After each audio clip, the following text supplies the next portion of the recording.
Test 1, 2.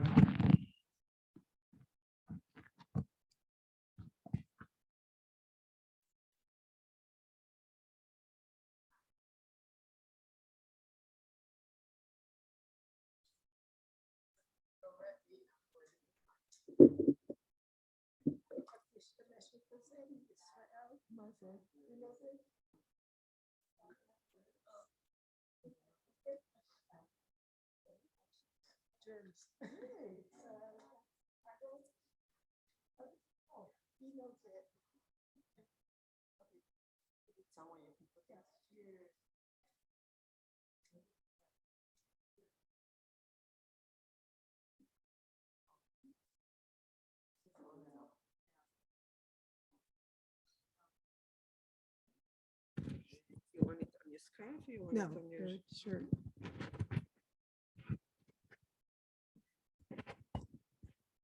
Okay, now let All me right. hear you. I'm listening. Testing, testing. How's that? I do have a soft voice. Try again. Testing, testing. Let me just. You don't have a wireless? Do you have a wireless handheld? Because I'm good with those also. Testing, testing. I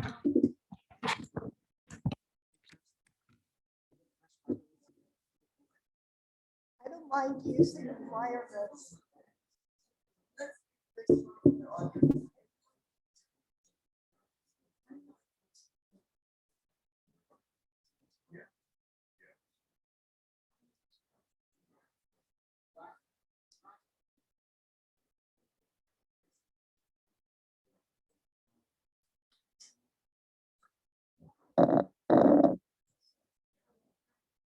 So can I move this? If we're not Just for using it? Robbie will start Okay. introducing you and All we're right. going to use this one. Yeah.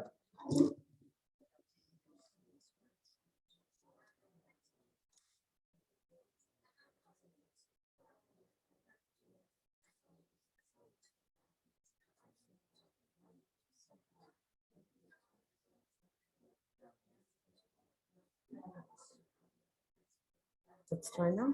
Testing. Can you hear me? Yes?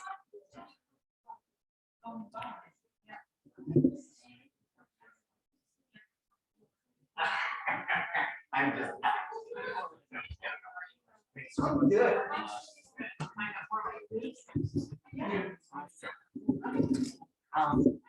Okay, well, you're gonna have a big bunch on Zoom too. Okay, So I'm gonna just turn on my computer so I can. all right. Marco Lope, I haven't seen her in years. Is she here? She's on Zoom. Oh, amazing. Wow.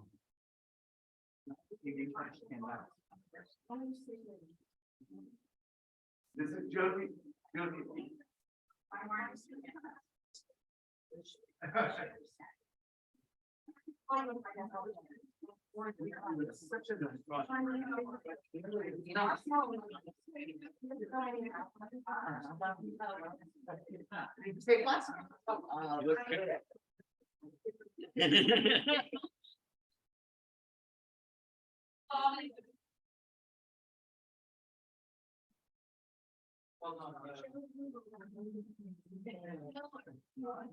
I'm doing, yeah, this is good. I just want to know. Yes.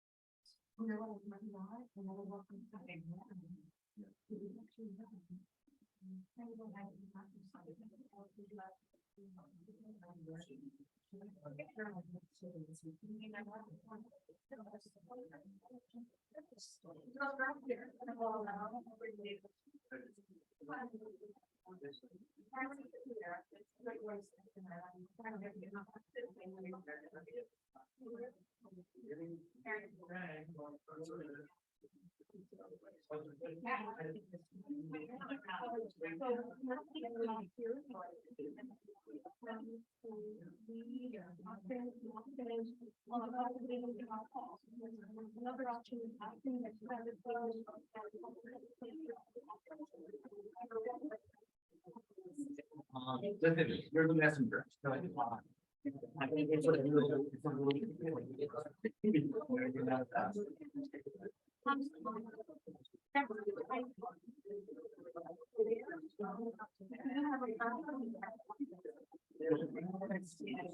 That's the only thing.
Okay.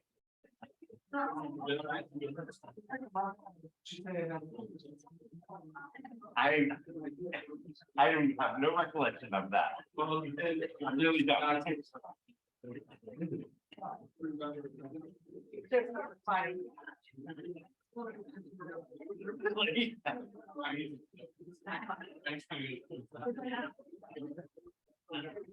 Hi, everyone. It's great to see you. I see a few more people coming in from the parking lot, and then we will begin.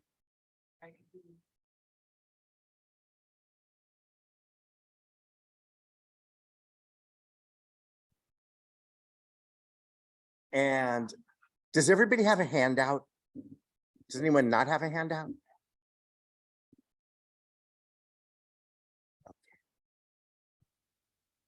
Wow, it's great. A nice rainy Saturday afternoon. We're gonna come together.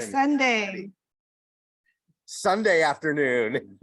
Saturday, Sunday, it all comes together. Exactly.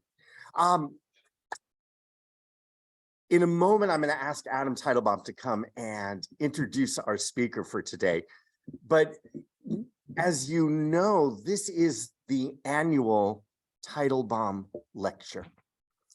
And you know a place, you learn about a place from its history, because history shapes a place.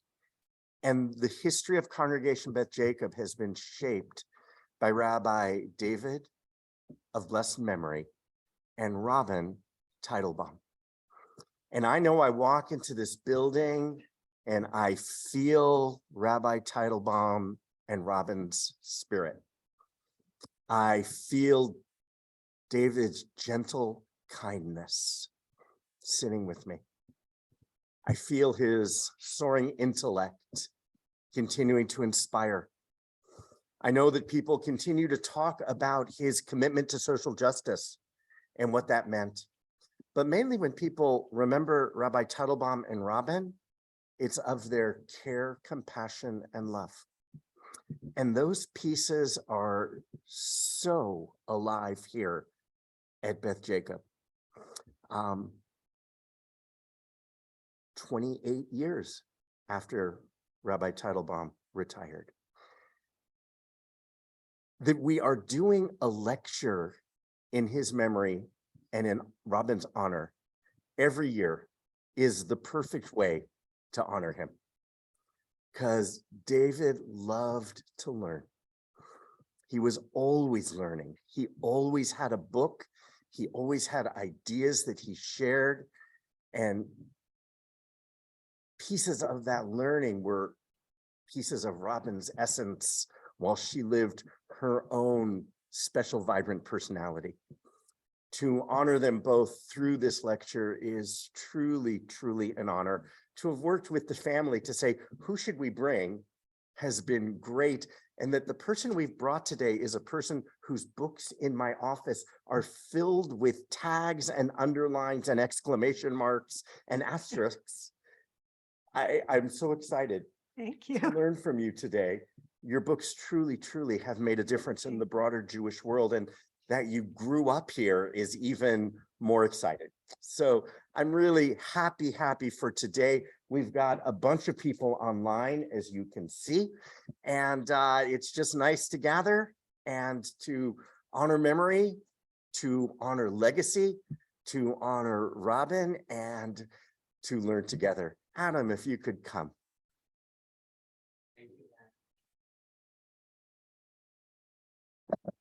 Hi, everybody. Thanks for coming and welcome to the annual Rabbi David and Robin Teitelbaum Lecture on Jewish Thought, Social Justice in Israel.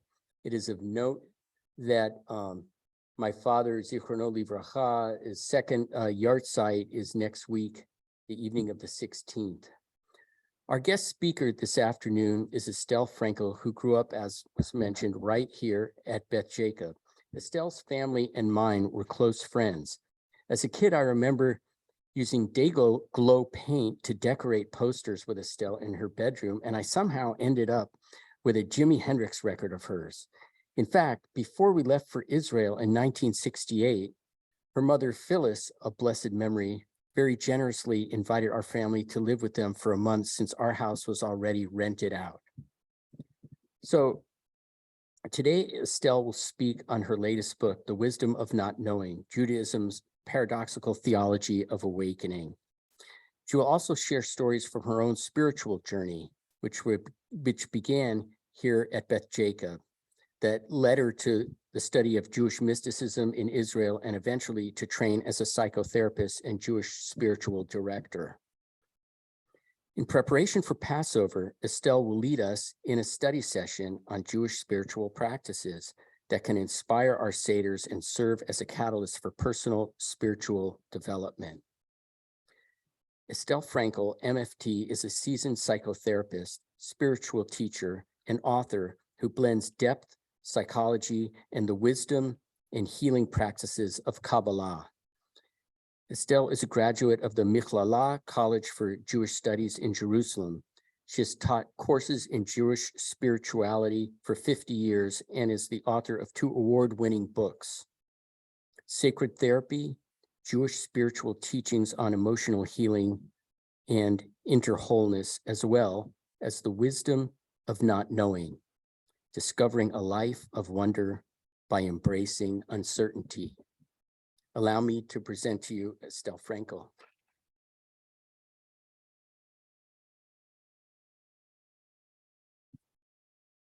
So good to be here. Can you hear me? Yeah. I haven't been here since I was 19 years old. I grew up here in this synagogue. It was a second home, Hebrew school, bat mitzvah, Hebrew high, all of the above. My family was, founding members of the synagogue, and my father was the chazan here before there was money to hire a chazan.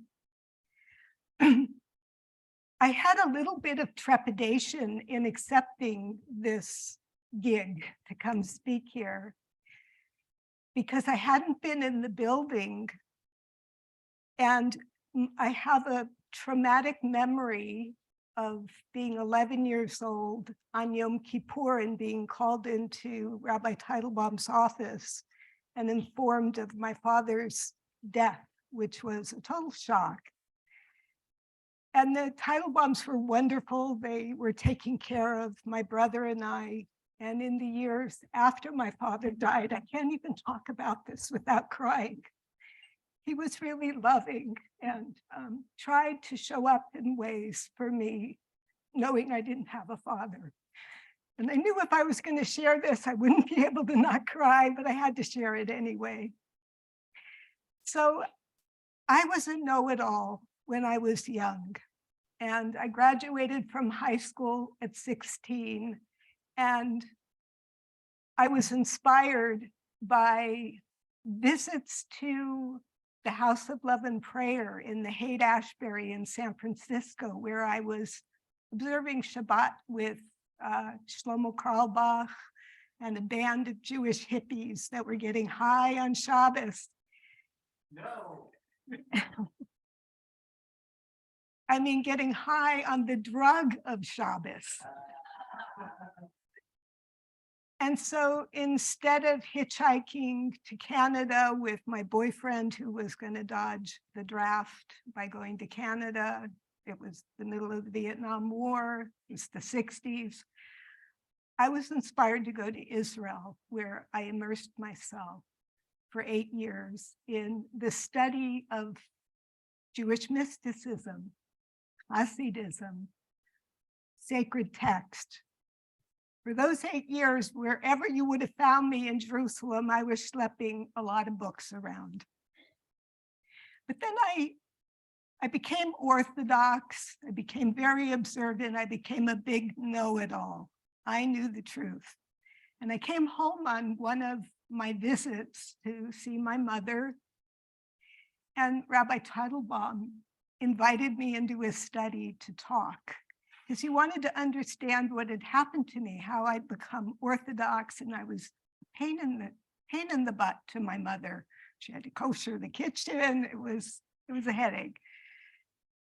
So he listened, he asked questions, and he didn't try to dissuade me from the path I was on. But in retrospect, the way I feel is that I had tremendous hubris, thinking I knew the truth. And I knew better than my rabbi of my childhood. I knew the truth. So I want to dedicate my talk today on the wisdom of not knowing. This is my tikkun to the hubris of my youth, of thinking I knew it all. I was a smart kid, but I didn't know diddly squat. I want to dedicate this talk to the memory of that meeting with Rabbi Teitelbaum as a tikkun for my hubris. Okay, we are the people of the book. Jewish life emphasizes learning and knowledge from a very young age. It's about mastery of text, mastery of the tradition. And don't get me wrong, knowledge is very important. To live in this world, you've got to be smart. You have to know the score. You need to know what's going on. But there's a downside to knowing. And the downside is that you think you know it all and you stop learning. You stop being curious. You stop questioning. You don't respect people who think differently than you because you know the truth. So in what I have found as I've grown older is I don't know anything, really. Even the things I thought I know, I don't really know. And I keep learning and being surprised. The wisdom of not knowing is at the core of the mystical traditions of Judaism. It's also at the heart of many Eastern religions. How many of you are familiar with Zen, Buddhism a little bit? It's part of popular culture. Not knowing is often associated with the Zen tradition. And it has a particular meaning in Zen that has its parallel in Jewish life. So what I'd like to do with you today is introduce you to not exclusively Jewish teachings, but especially Jewish teachings on this path of not knowing.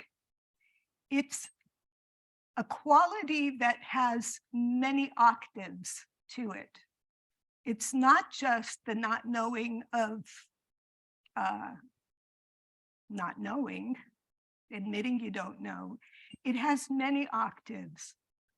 And in thinking about it, I realized that there are 3 Jewish holidays, and each of them teaches us an aspect of this virtue that I call not knowing.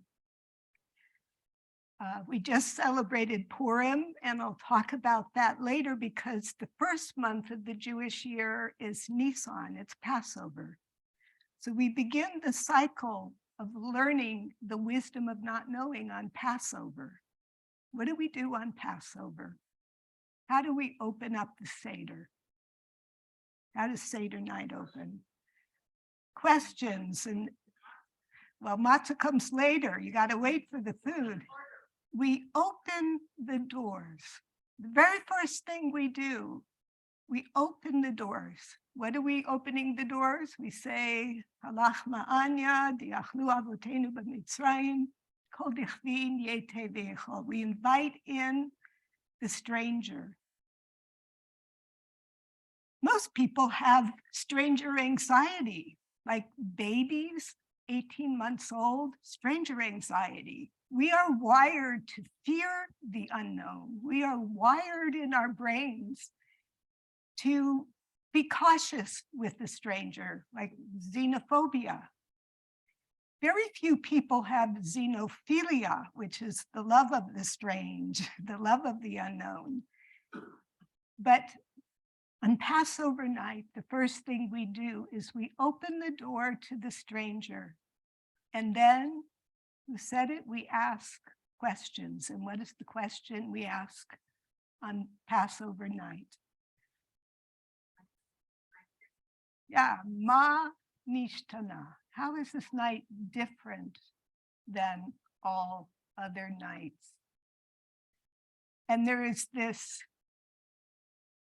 series of 4 questions about things we do differently on this holiday. We eat matzah, not bread. We dip twice, we lean, right? We do things to stir up curiosity, to awaken curiosity. What's the biggest killer of curiosity? Knowledge can be without nurturing, not knowing. But, biggest killer of curiosity is when you get shut down for asking the question. there you go. There you go. I mean, how many times in your life when you were a kid did an older sibling put you down for not knowing? Or a teacher asked you a question and put you on the spot and humiliated you for not knowing? But in Jewish families, we encourage questions. What did Einstein say? He said, I wasn't really that smart or exceptional. I was just exceptionally curious. And that it was his curiosity that drove his greatness. Isidore Rabi, the inventor of the MRI, there's a story about him that he would come home from school every day and his mother wouldn't say to him, what did you learn today at school? Or what happened at school? She'd say, did you ask any good questions at school today? So this kind of encouraging of questioning, of encouraging curiosity is also central to Jewish families. We breed troublemakers, right? All around the world, Jews are kind of the rabble-rousers and the revolutionaries because we question the status quo as a people. Yet, there are those among us who are inhibited, afraid that if we raise our hand and ask a question, we'll expose our ignorance. I had a rabbi when I was in yeshiva in Jerusalem, Rabbi Hadari, and I didn't know as much as the other women in the school because they had all grown up Orthodox. So I asked a lot of questions. It was always like, I always had my hand up. And he wouldn't always answer my questions. He would just like look at me and say, "Ay, a gesunte dicke Kopf."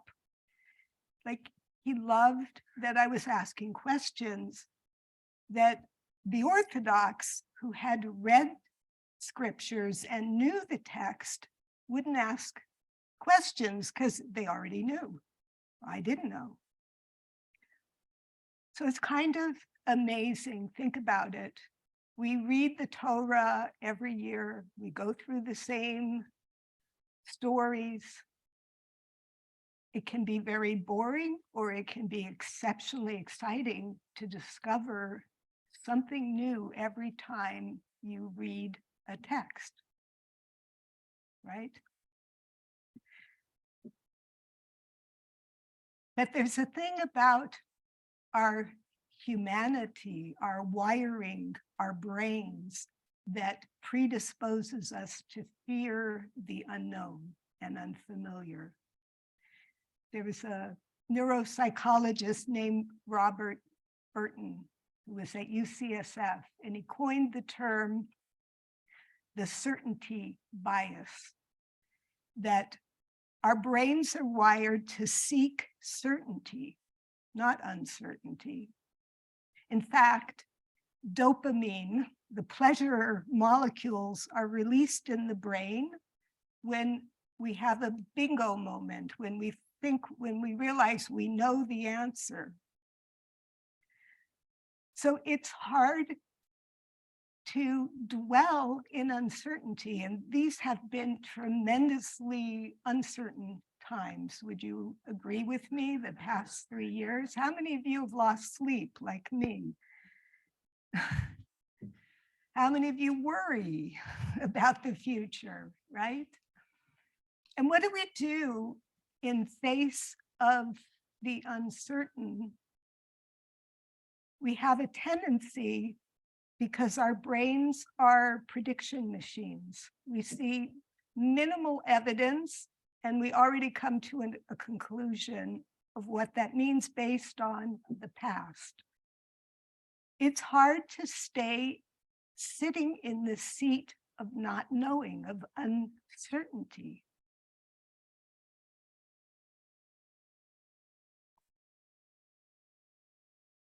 The poet John Keats talks about greatness. This is how he defines it. He was a poet, and in the 19th century, in a letter to his brother, he said, "A man of achievement, a man of greatness, is capable of being in uncertainties, mysteries, doubts, without any irritable reaching after fact and reason."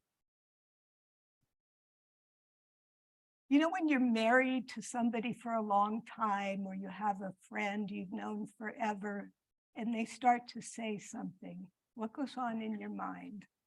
What do? Let's say they're taking their time with their sentence. You finish it in your head based on minimal evidence of where you think they're going, you conclude. That's this prediction machine. We can't even be patient enough sometimes to let our loved ones finish their sentence and see what they're actually going to say, because we think we know, right? And how many times are we wrong? And don't you hate it when someone does that to you? But life is incredibly unpredictable. Evolution is unpredictable. We think we know what's going to happen, and we fill in the blanks When there's uncertainty, we fill in the blanks based on what is already known rather than staying open to possibility. So liberation and freedom, the theme of Passover, of becoming spiritually a liberated people, following God into the wilderness, into the place of unknowing, into the place of danger and uncertainty. That is the path to freedom. We don't go straight to the promised land from Mitzrayim, right? This is our great myth, the myth of the Exodus. This is the story that we circle in Jewish life, morning, noon, and night. And it's a story about moving from the known, a place of slavery and oppression, but familiarity. It's narrow. Mitzrayim from the root sar, narrow. You know, there's one path and you're walking straight and you don't have a lot of free choice. To walking through the desert for 40 years, to become free. But freedom comes with tremendous anxiety because you don't know what's going to happen, because it's not predictable. And it takes faith, takes tremendous amount of trust and faith to walk that path to freedom.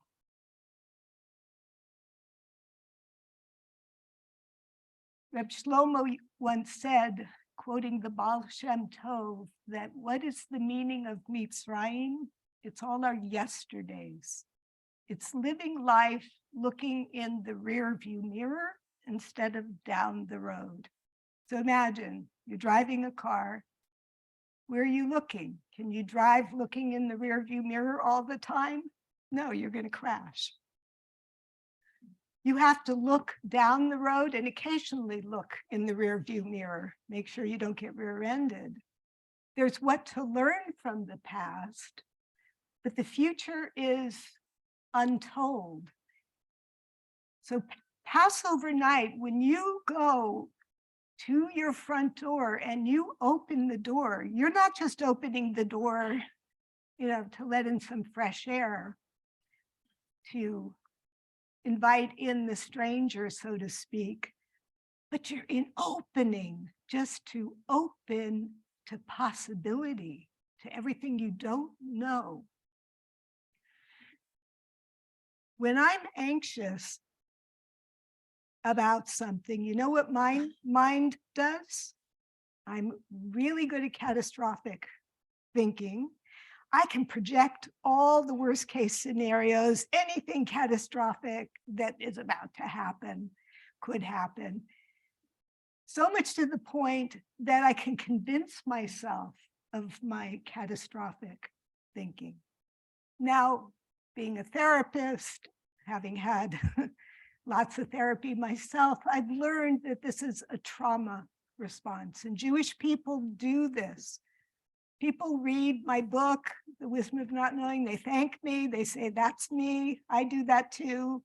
It's a Jewish thing, it's especially children of survivors, or anybody who has survived a trauma is going to project that fear from the past onto the present moment. And I've learned all I have to do is pause, take a breath, and just say, I don't know. Looks kind of dire, but I don't know what's going to happen. There's many possibilities. Might go this way, might go that way. Let me open the door to possibility. That's what we start doing on Passover night. And you enhance that with your questioning, with asking questions.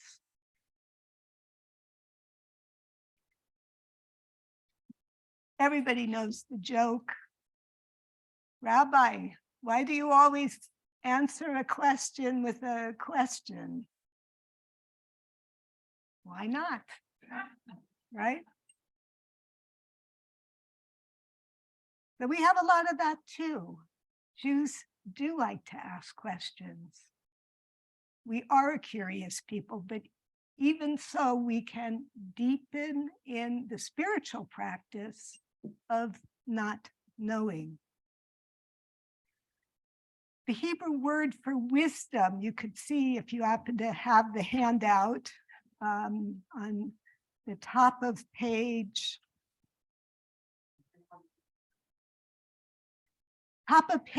3. Just look at the word chokhmah.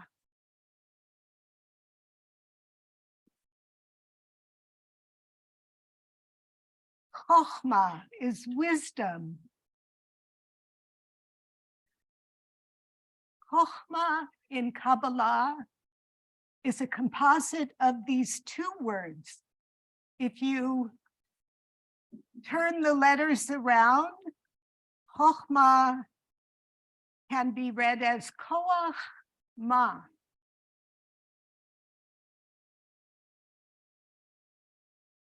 Koach ma, the power of what?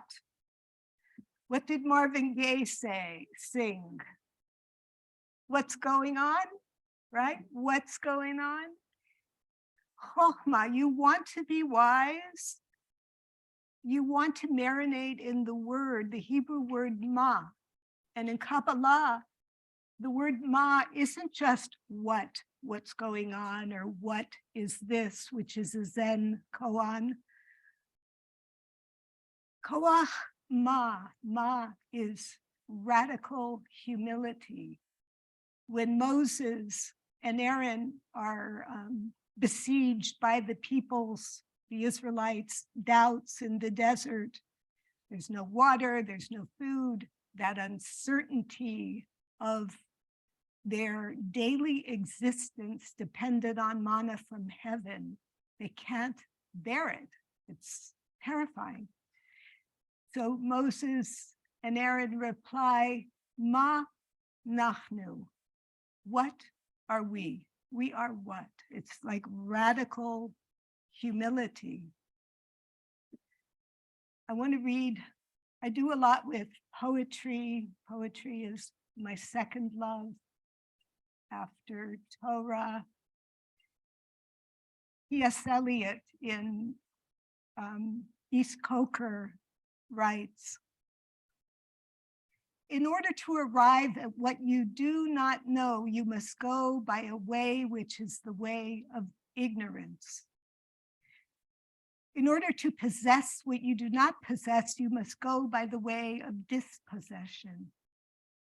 In order to arrive at what you are not, you must go through the way in which you are not. And what you do not know is the only thing you know. There's one more line from that poem, which is, the only wisdom we can hope to acquire is the wisdom of humility. Humility is endless. East Coker is a massively long poem. That was just excerpts from it.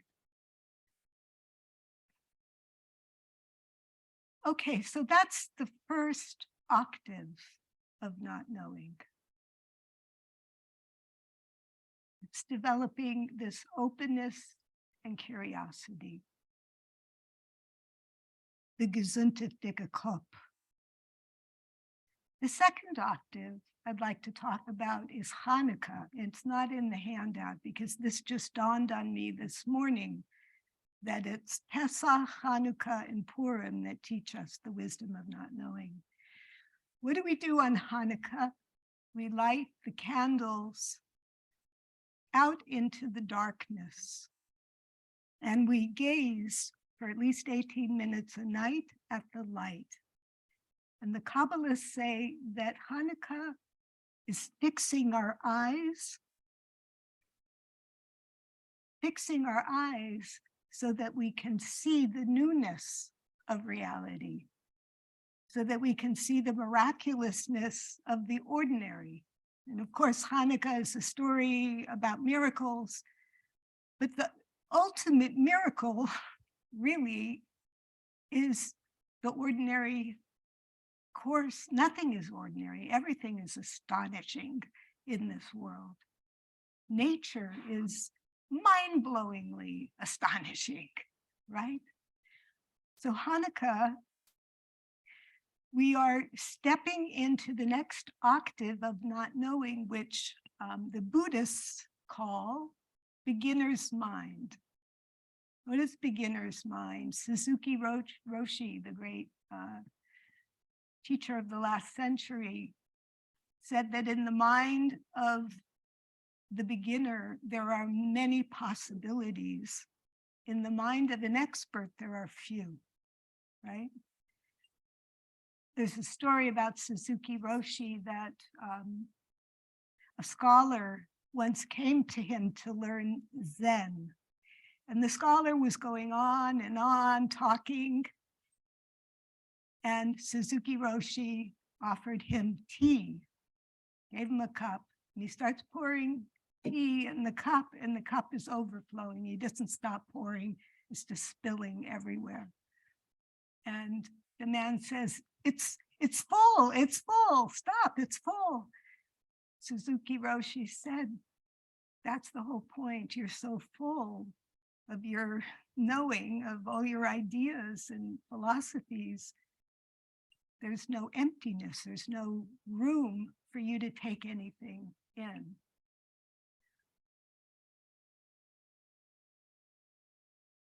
You know, so let's say you go to shul next Shabbos, and it's going to be Parshat, what? Are we up to Vayakel? I learned this last year. I learned it the year before.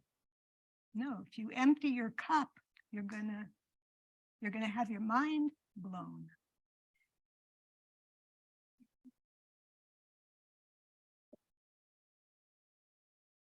There are two ideas in Jewish learning on page 3, Keva and Kavanah, beginner's mind.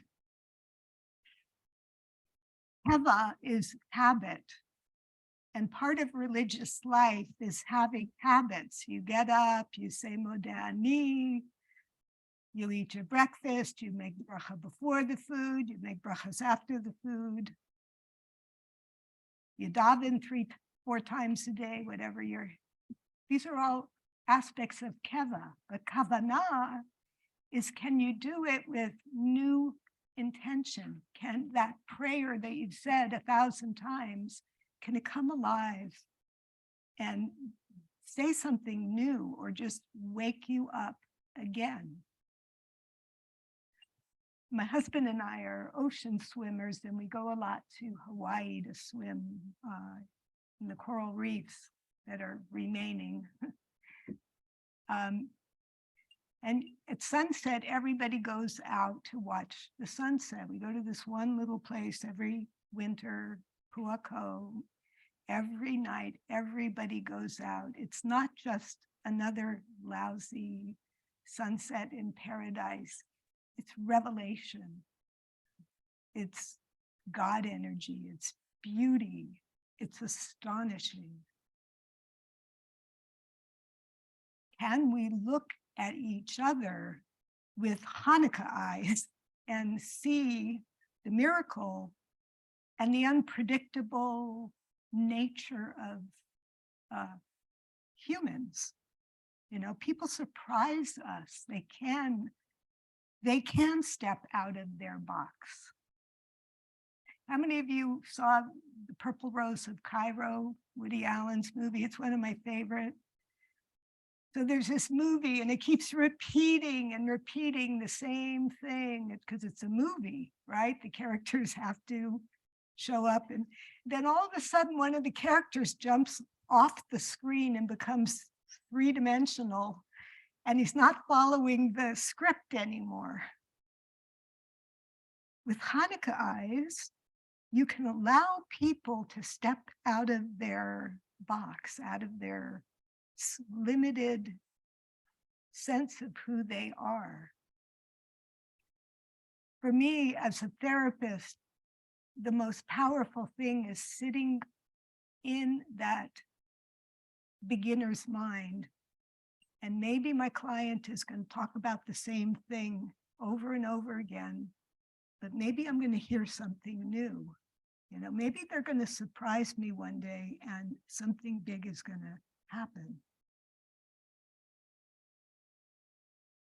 You see, we can free people when we see them with the good eye, the Ein Tovah.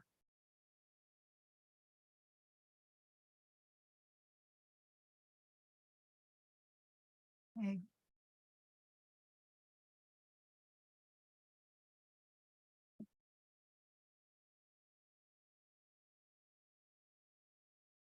Okay. Mary Oliver. I wanted to offer a poem for each of the 3 octaves. Is everybody familiar with Mary Oliver? All right, this is called What Is There Beyond Knowing? What is there beyond knowing that keeps calling to me? I can't turn in any direction, but it's there. I don't mean the leaves grip and shine or even the thrush's silk song, but the far off fires, for example, of the stars. Heaven's slowly turning theater of light, or the wind playful with its breath, or time that's always rushing forward or standing still in the same, what shall I say, moment. What I know I could put into a pack as if it were bread and cheese and carry it on one shoulder, important and honorable, but so small, while everything else continues unexplained and unexplainable. How wonderful it is to follow a thought quietly to its logical end. I've done this a few times, but mostly I just stand in the dark field in the middle of the world, breathing in and out. Life so far doesn't have any other name but breath and light, wind and rain. If there's a temple, I haven't found it yet. I simply go on drifting in the heaven of the grass and the weeds. I once heard Mary Oliver speak in San Francisco, and she talked about a walk she does every single day around the pond where she lived in New England. Up on, what's that called? Massachusetts, north of Boston, Cape Cod. Yeah. And she said that she hides sharpened pencils in the trees all around the pond, and she takes the exact same walk. And should some new seed of revelation through nature, some words come to her, she'd take a pencil out of the tree and jot it down and later go home to work it into a poem. But the part of her story that really struck me was that she did the same walk every day. Because I'm like the mistress of variety. I'm going to hike in Tilden today, but tomorrow I'm going to go to Marin County, and then I'm going to be somewhere, in the Rocky Mountains.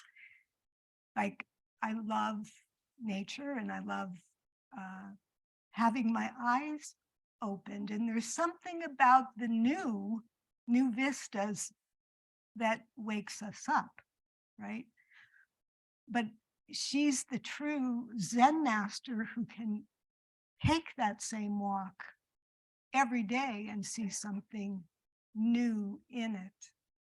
Think about it.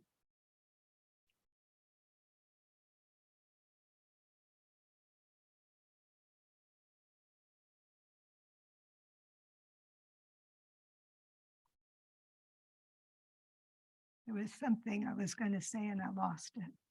This is what happens. I don't read my notes when I'm talking. I'm unplugged, so this is all free association.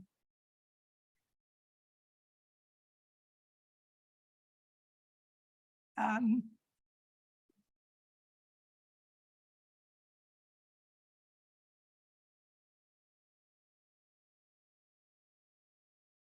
yeah, all right. Let me talk about Purim because we just observed Purim. How many of you love Purim? How many of you are indifferent about Purim? Yeah, indifferent. Okay. I love Purim. And my Hebrew name is Esther.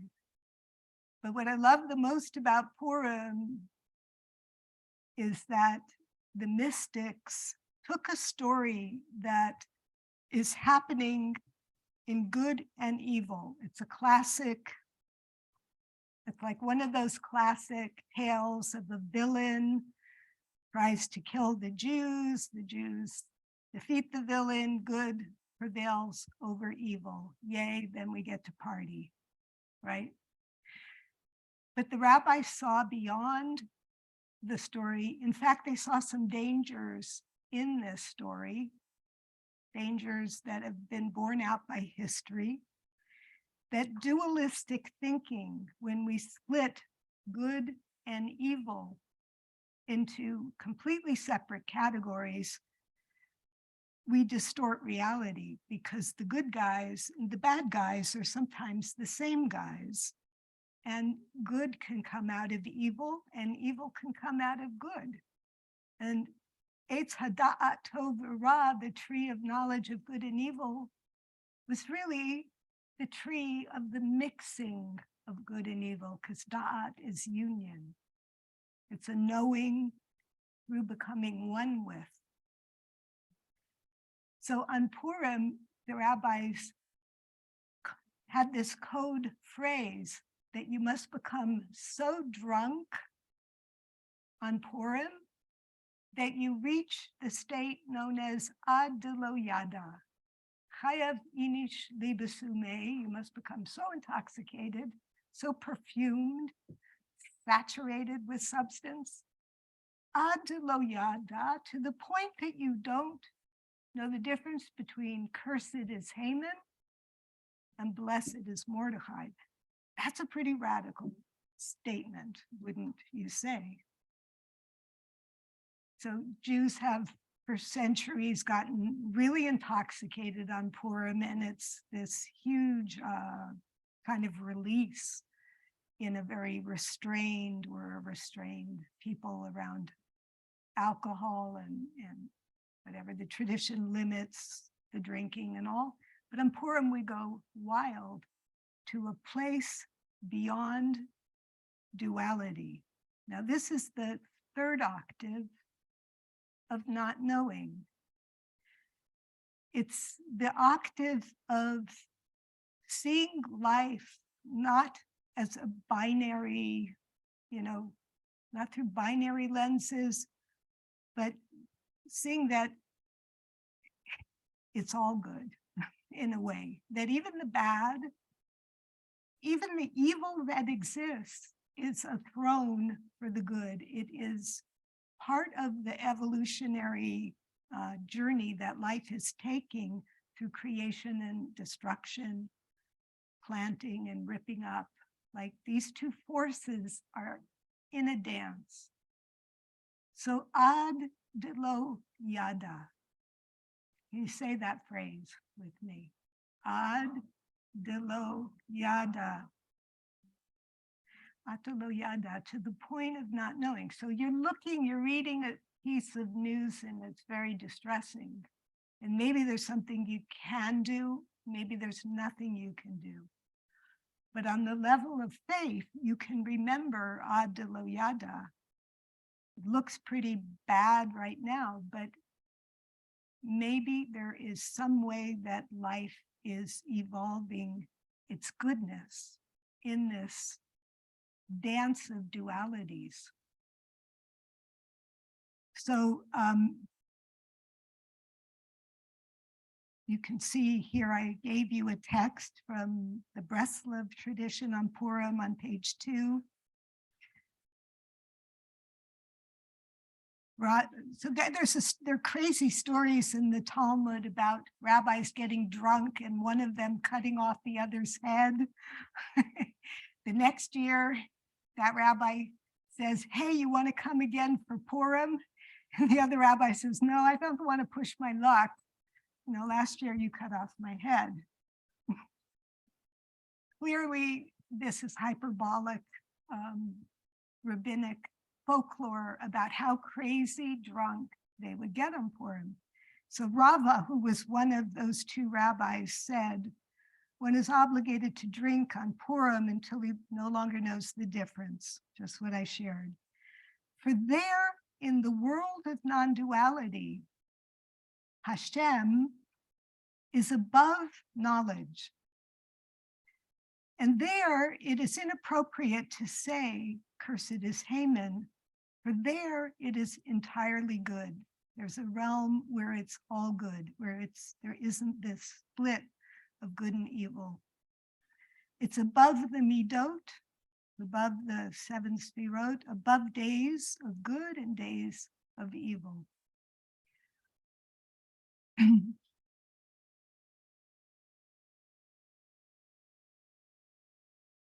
So would you like to ask any questions right now? I mean, we're not done traversing the material, but I just want to open up.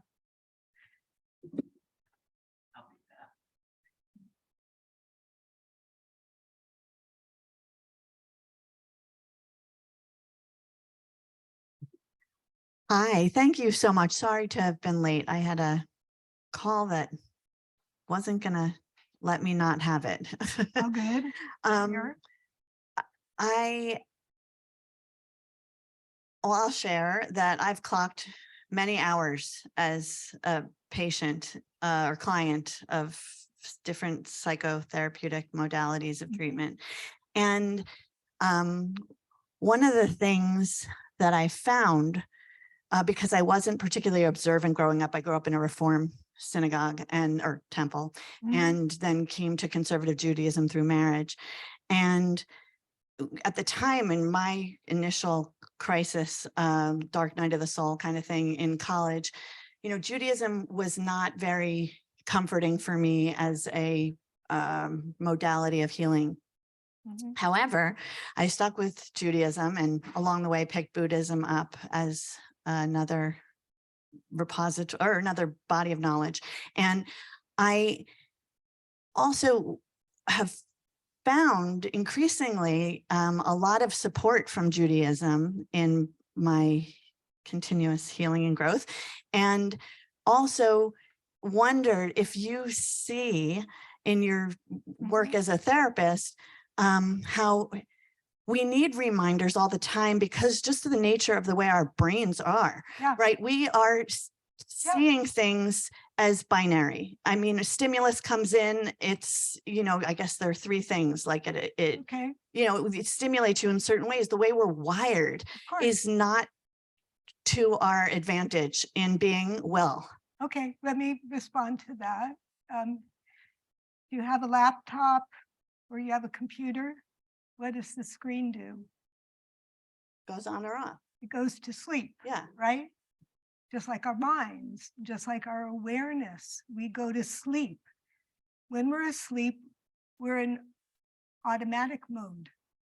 And it's a very useful part of the brain because you get up in the morning, you can brush your teeth, wash your face. You can do all these things without even having to think about it, right? So we have these different capacities in our brain. One of them is to go into automatic, and the other is to wake up and be alert. And just like you have to tap your screen to wake it up, you need practices that remind you to open your eyes, to see it for the first time, to question. And it's really this practice of not knowing. And, you know, in Buddhism, there's, you know, very elegant path through meditation, right? You sit in silence, you drop into awareness, and in awareness, life starts to glow again, right? But then you go to sleep and you know you're going to go to sleep again. But It's known. Now, Moses, like we don't have a big tradition of enlightenment in Judaism. There were rabbis who were thought of as enlightened masters, but we don't have the same thing that Buddhism has as let's all seek enlightenment. We just want to know the text, right? We want to know the practice. We want to do the mitzvahs. Judaism is also a very socially oriented religion. It's not just a religion of transcendence. But there's a beautiful midrash and Ishbitzer teaching about Moses's enlightenment, what happened to him. If you look at page 4, I love this Marc Chagall, and it happens to dovetail with the midrash Tanhuma. Chagall here portrays what the Tanhuma portrays. And it says when Moses came down from Mount Sinai with the 2 tablets of the covenant law in his hands, he was not aware that his face radiated light from speaking with Hashem. The Ish Moshe. Moshe lo yada, he did not know. He was in a state of unself-consciousness, unaware that he had taken on the face of God. Do you know how disciples take on the face of the Rebbe? Do you ever, I mean, if you've hung out in Hasidic circles, you go to a particular Hasidic court, they all look like the Rebbe. They have the gestures of the Rebbe. Moses comes down from Mount Sinai looking like God, radiating light, and he doesn't know. And what happens when he comes down? The people see him and they're terrified of him because he's changed, he's illuminated. It's scary, they're frightened, and they run away from him. But here's what the Midrash, how the Midrash plays with Moses's enlightenment. Many opinions in this Midrash. You get a little flavor for Tanhuma here. Where did these rays of majesty come from? Karnei Hod in Hebrew. The rabbi said it was from the cave, where God puts Moses in a cave and says, my presence will pass over you. And God places the divine hand over him so he is not blinded by the light. But somehow, in this opinion, it's in the cave where he's not allowed to see the divine, that his face becomes illumined. But Rabbi Shmuel Bar Nachmani says, the tablets were each 6 handbreadths long. This is the handbreadth, so imagine 6 long and 3 wide. Moses was holding on to 2 handbreadths of the tablets length, and God was holding on to 2 handbreadths from the 2 that were left, held on to 2. And from the 2 handbreadths left between them, Moses received the rays of light. Now that's a kind of quirky, let's call it a metaphor for something, but what? It's like this. Let's say I'm holding this and you hold the other side, okay? Moses got the light from the space between. What does it mean? The space between is the ungraspable. It's what you can't put your finger on. Like you read Torah, you read text. There's what you understand, but there's what you can't understand. The mystery, the part that's infinite. With our minds, we can only understand what's finite. With our minds, we use words. Words are finite. Words only point to something that's way more vast. You know the saying that when the wise man points to the moon, the imbecile looks at the finger. You see, we can think we know, but that's words. Everything I'm saying here today is just words. The knowing is in the gap. It's in what I can't articulate, can't put my finger on. It's the mysteries that we circle our whole lives and never know the answer to. That's where illumination comes from, not from what we can put our finger on. So I love that Chagall, I don't know if he read the Tanhuma, but he somehow in this painting portrays the gap, the shared, that is what Torah is. We are trying to wrap our finite minds and our infinite souls around God's infinite mind that was given in the Torah, but we can only put our fingers on a fraction. But with humility, we may be illuminated from within for what we never will understand.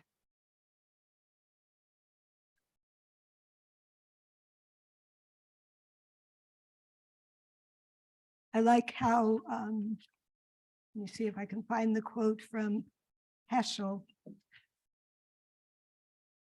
Maybe it was on page 3 or 2. Page 2, Heschel says, only those who have experienced ultimate not knowing, the voicelessness of a soul struck by wonder, total muteness, are able to enter the meaning of God, a meaning greater than the mind.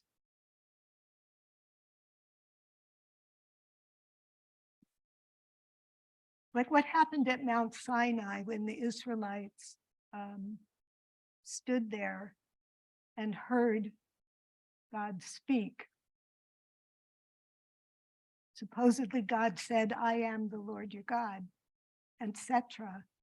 But Mendel of Rimanov says, no, they only heard the silent letter Aleph, the first letter of the word Anochi, I am.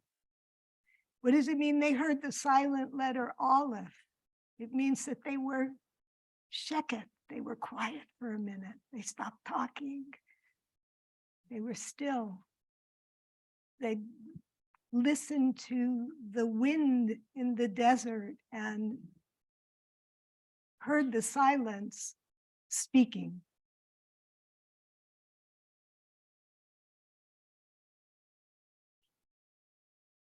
You know, the phrase, we say that the Jews are the wandering Jews, right? We've wandered. Our narrative is one of migration, of crossing the Jordan. Abraham crosses over. Abraham is Avram Ha'ivri, the one who crosses over, leaves the known for the unknown. The Israelites have to cross the Red Sea. They have to leave the known for the unknown. But here's how I think about it. We are wandering Jews, but we're also wondering Jews. And the word wonder, I love this word because it has this double meaning, right? You wonder about the things you don't know. And there's that state of wonder that is the childlike experiencing life's miraculousness for the very first time. I like hanging out with kids because you can watch them like take delight in ordinary stuff, or watch an infant play with a spoon, and it's like they're infinitely curious. So many, that spoon could be so many things, right? From the way they're tasting the spoon and playing with the spoon and shaking the spoon. Only those who've experienced ultimate not knowing, the voicelessness of a soul struck by wonder. Yeah, think about that. Was Moses struck by wonder, not lightning? There was lightning and thunder, but was he struck by wonder, the wondrousness? So I'm wondering if anybody has another question that they want to ask about. Can you pass it over Sure. here?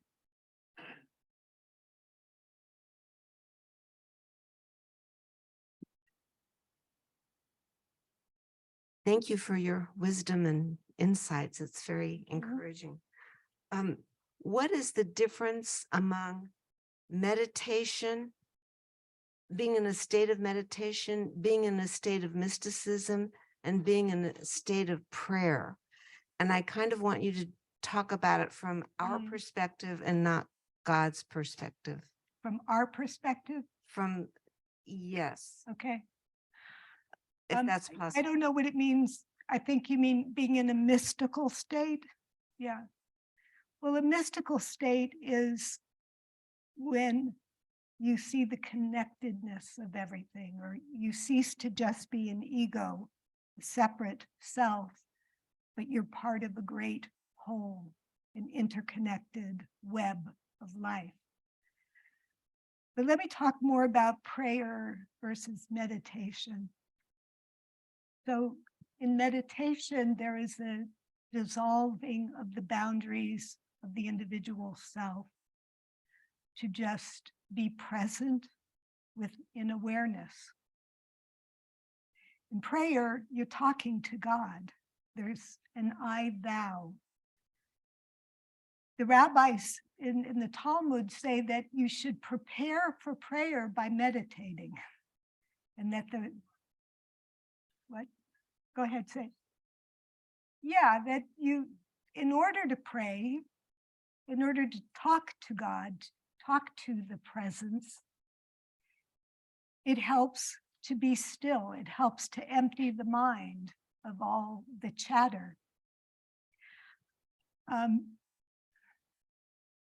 I think there's value in both. Prayer is an I-thou experience of communion. But in a way, honey, I shrank the kids, we shrink God in a way to talk to God. Like in Breslov Hasidus, the Hasidim go out at night on the countryside and do Hitbodedut meditation, which is talking to God as though God was your very best friend. So the relational dimension of Judaism is very important, very central, that we talk to God, we challenge God, we question God. And do you know how God speaks back to us? How does God speak in the Bible? Mostly in the form of questions. I did a study of every time God speaks, and it's always a question. God says to Adam and Eve in Eden, Ayeka, where are you, right? God says to, well, Abraham questions God, but what's her name? Hagar. God says to Hagar, Mala Hagar, what's going on with you, Hagar? Just trust me, I don't have my list of quotes here right now, and I'm a little bit all over the place, but what does it mean that God speaks back to us? Okay, in prayer, we speak to God, but in revelation, God speaks to us. So when you meditate, you prepare yourself to receive the divine questions that you need to marinate in. God doesn't come and give us the answers. God plants the seed of a question in us that becomes our quest. You know the word quest, it comes from question. Do you ever have a question that's unshakable? It's driving you, like you have to, you're living your life, you're living into that question, and it becomes a quest to find that answer. Okay? We have a question there. Can we pass the mic? Or just speak loud. Yeah, it's not so much a question. When you were talking about communication with God, Yeah, you know, it's like I come from an electronics background, Uh-huh. thinking in terms of transmitters and receivers. So here's this question, and how does God answer it? And I find that sometimes when I pray, and I pray in conversation with God, my head is the transmitter. yes, My heart yeah. it's a becomes the receiver. receiver. Oh, it's beautiful. I love that. Yeah, Thank you. That's beautiful. Yeah. Yeah, so that's, yeah. I'd like to do a song. Okay,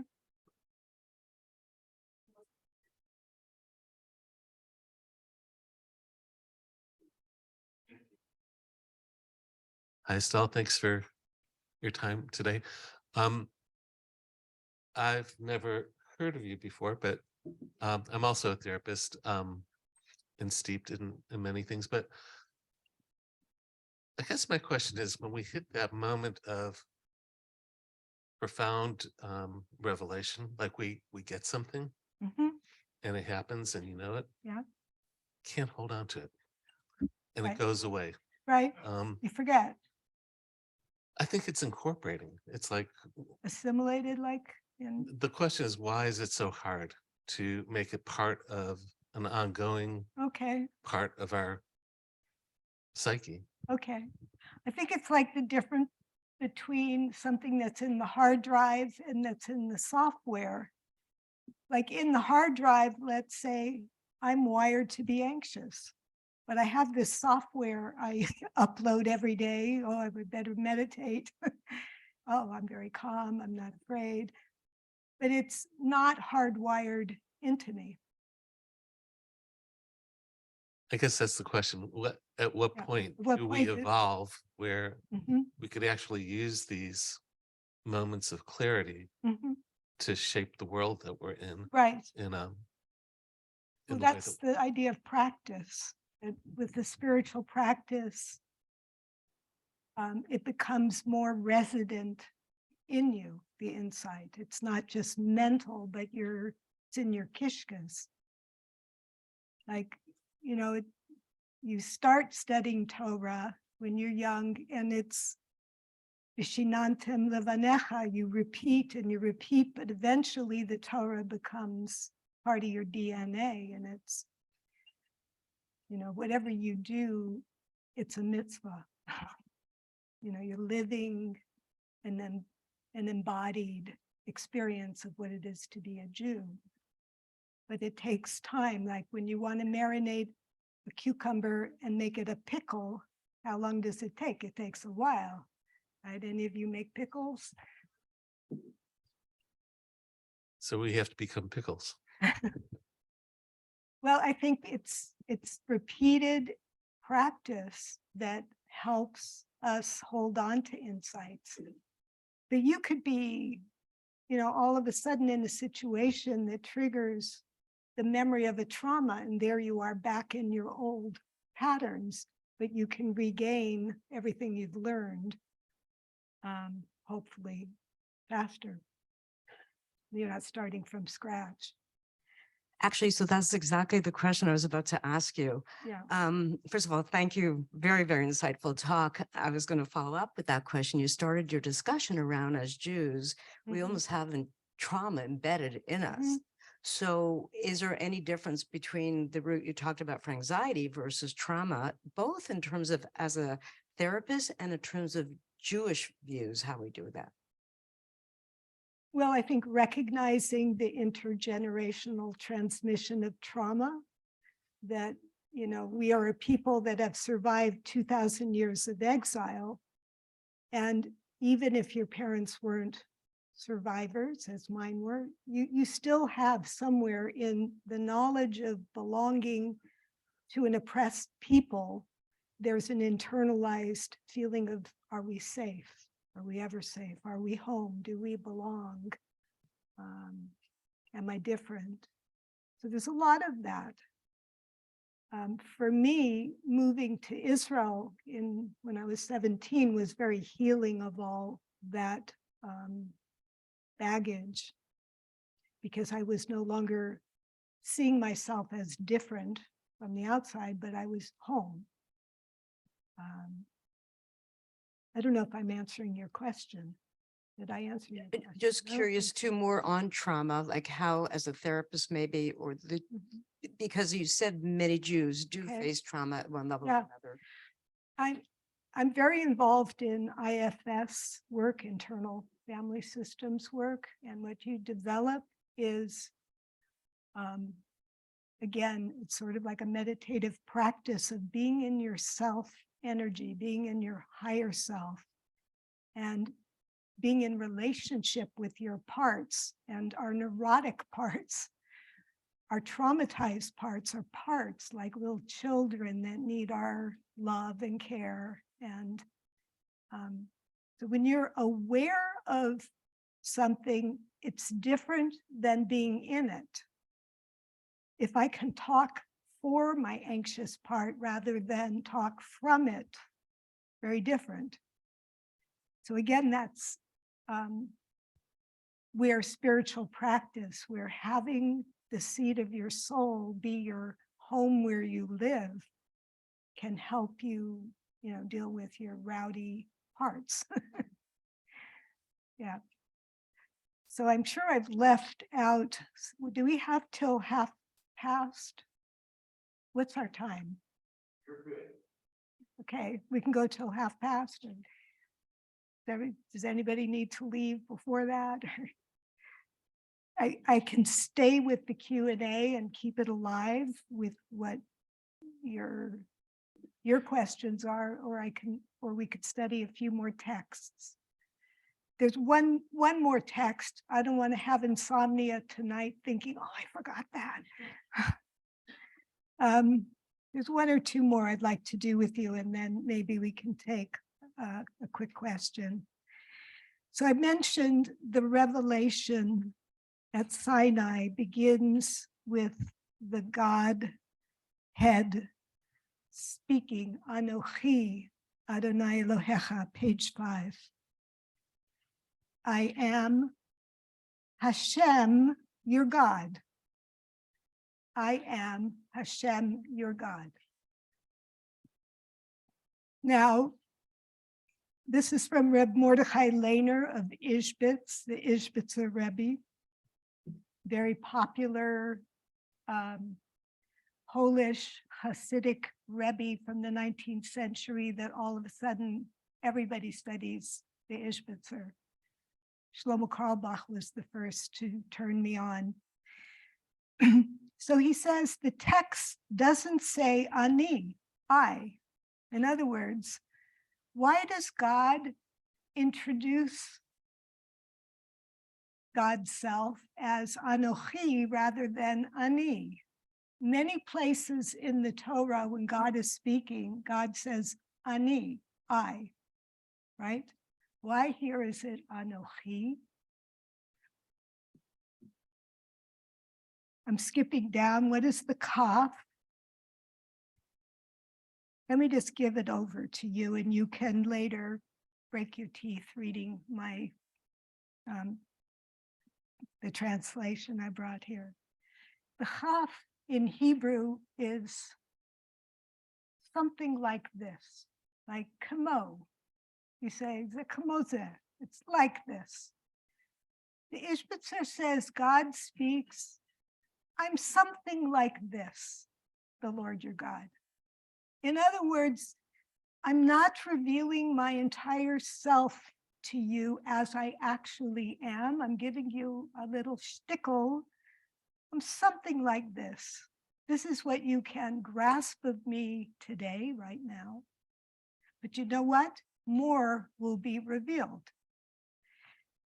God also says to Moses at the burning bush, Ehyeh asher ehyeh, in the future tense. I will be I am becoming as I am becoming. In process theology, which is the field of theology, there is a sense that God is unfolding as we grow and unfold. The God I believed in when I was a little girl in Temple Beth Jacob was like the Father God that I wanted to please, right? As I've grown up, I know God is more than that and beyond that. And now I know that God is the unknowable source of reality that I can't grasp with my mind, but can at moments be enfolded in, or at moments dissolve into in states of wonder and rapture. So as I grow, God is growing with me, and that's what the Ishbitzer here says is Anochi. Something like this. Stay tuned, more will be revealed as you grow up. I will grow up with you. I'm like your shadow.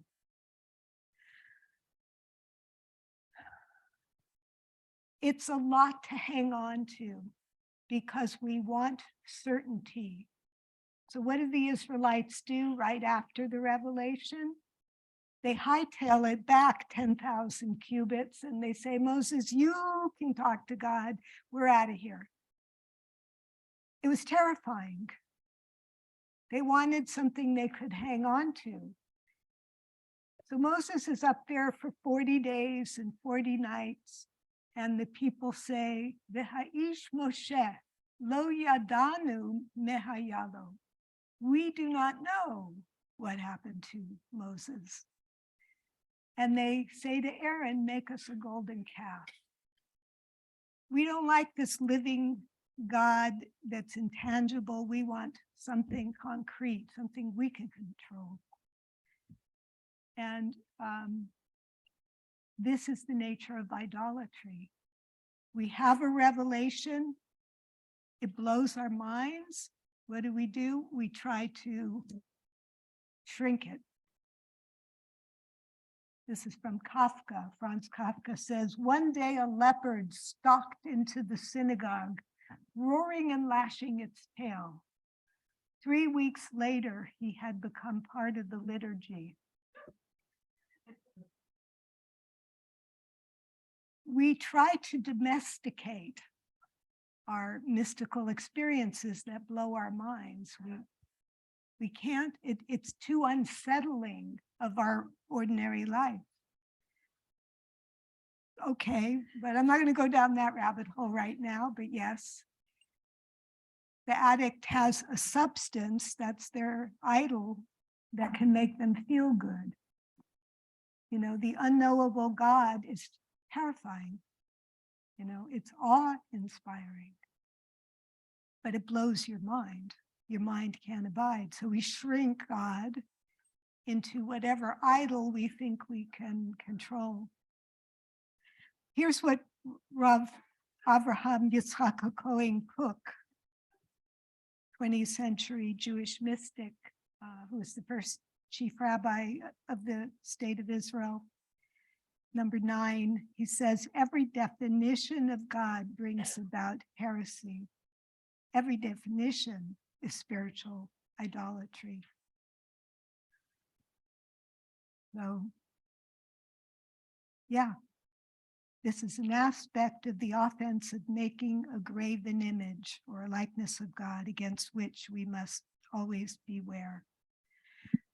So, I think it's ongoing. You know, something new and exciting awakens in us and we forget. We can't hold on to it. It's hard to live with uncertainty, and so we keep trying to make life smaller and safer for ourselves. And it's a kind of idolatry. Habits can be idolatry. Got to have that cappuccino in the morning with a croissant or whatever. It's a kind of idolatry. It's how we regulate through habit. What if you wake up and just take a walk? But if you do something new and surprise everybody.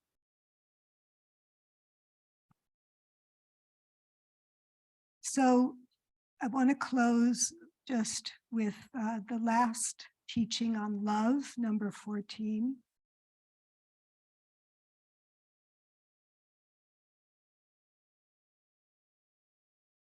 When you love somebody, including if you love God, all love is a mix of knowledge and mystery. When you love somebody, you know them, you want to know them, you want to learn as much as you can about them, right? That's part of love. But the other element, especially in romantic love, is the sense of mystery, of not knowing, of being totally in awe and surprised and shocked by this amazingly beautiful person you're with. Now you've been married 40 years, tell me, you think you know it all, right? You can finish each other's sentences. We already talked about that. But what if you want to keep love alive, you have to keep alive the knowing and the not knowing, that sense of deeply empathizing with what you know about your partner, and at the same time admitting, I will never know. I will never know who you really are. And so under the chuppah, in the Jewish wedding ceremony, we do two things to honor this mystery. One is the veil, the badekin. Why does the groom veil the bride? Because there's so many parts of her you can't see. You will never know. It's a mystery. She's veiled. And traditionally, the woman would encircle the groom 7 times. Now we do it more egalitarian. But Shlomo taught me that circling is about the mystery. That we all have the light within us. That's like the spirituality that we own, that we understand, that we comprehend. It's a part of us. And yet there remains the Or Makif.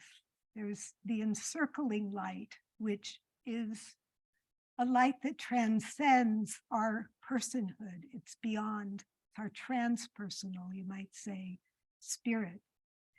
And so we have the veiling and we have the circling as reminders in love that you never know. So I'm going to close with that to not overload. And there's a lot. Yeah, yeah. Thank you so much. Learned a lot from listening to you. Thank you for being here. I have a question about what might make not knowing easier. It's kind of related to gratitude. I wanted to know your thoughts on this. I know when my clients are anxious or when I'm anxious, I'm a therapist also, surprise, another Jewish therapist in the room, that when we don't know what's going to happen, we assume the worst. She didn't call, so she must be mad at me. She might have gotten a car accident. We never think she didn't call because she's just so busy living life and she's doing so great, right? We go right to the negative. And I've learned that when we look at our past, we tend to mark our past by the traumas that have happened, the negative things that have happened instead of the good things, which is why it's important to practice gratitude, because then we remember the positive.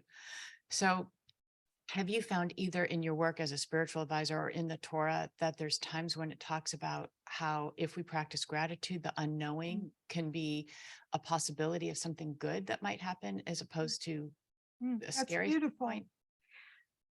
What you're saying makes sense and it's beautiful. And I hadn't thought about the role of gratitude, but I think gratitude, there are the 100 blessings that you say a day are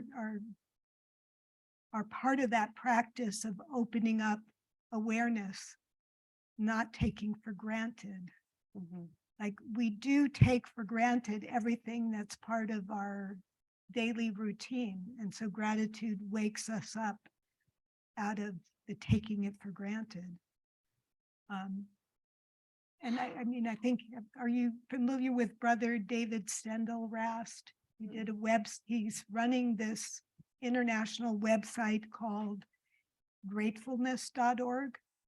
And it's the Torah of gratitude, and it's beautiful. There's constantly teachings and poetry and That's wonderful. yeah, What's it called? gratefulness.org. Yeah, Thank he's a Benedictine monk, probably close to 100. Phenomenal human. Yeah.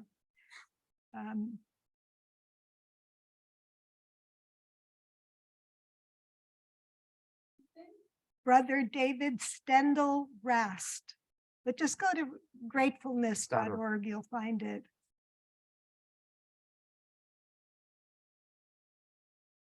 Hi, thank you very much for this. I'd like to ask if the goal is uncertainty, to what extent do you think that highly structured religious practices, especially in an Orthodox religious setting, interfere with that? And to what extent do they support that possibility? It's a really good question. That goes back to the Kavanah question. I don't think the goal is uncertainty. I think the goal is possibility. I think the goal is awakened awareness, being present in the moment of life. When we face uncertainty, anxiety can hijack our imagination and paint the worst possible outcome on the wall. If we can bear the uncertainty and just say, oh, we don't know, like when the Israelites say, we don't know what happened to Moses, they were saying, we think he's dead. Let's make a golden calf, let's move on. But if they could have just said, well, we don't know, we thought it's 40 days, 40 nights, it's like, oh, maybe it's daylight savings time, maybe we got it wrong, you know? Like that ability to take a breath when things are uncertain and not fill in the blanks with looking in the rear view mirror to see from the past all the terrible things that may have happened. We could say the Israelites had PTSD from Egypt. They had every reason to believe the worst had happened, but then they forgot that moment of awakening that and the miracles that had been all around them as they left Egypt. So gratitude helps us remember the good. Staying open to uncertainty allows possibility. Here's a final poem you can take home. It's called Come New to This Day. Remove the rigid overcoat of experience, the notion of knowing, the beliefs that cloud your vision. Leave behind the stories of your life. Spit out the sour taste of unmet expectations. Let the stale scent of what ifs waft back into the swamp of your useless fears. Arrive curious without the armor of certainty, the plans and planned results of the life you've imagined. Live the life that chooses you, new every breath, every blink of your astonished eyes. That's Rebecca Del Rio. She's one of my favorites. Wow, Rebecca Del Rio. Isn't that a good poem? beautiful poem. Thank you. Wow.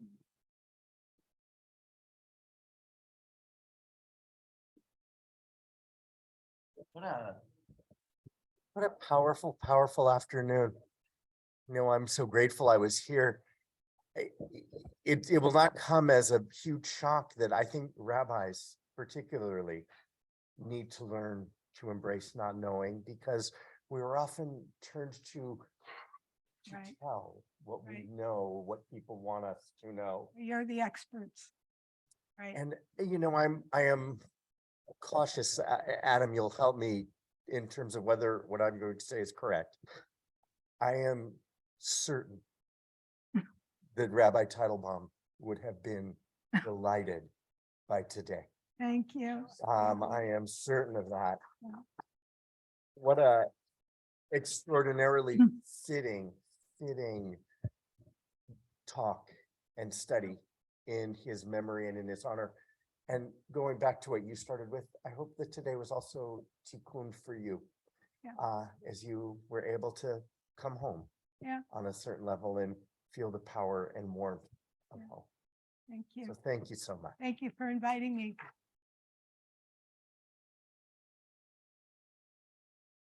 Good. And it's always nice to be able to socialize a little bit. So hopefully there are things all set up in the foyer and we can all have a chance to talk a teeny bit.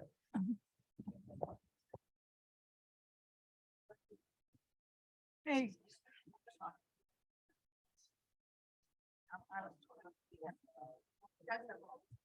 Are you married? Oh. Oh, careful. Oh, good. Yes, of course. Yeah. Okay, Mike's not everybody would.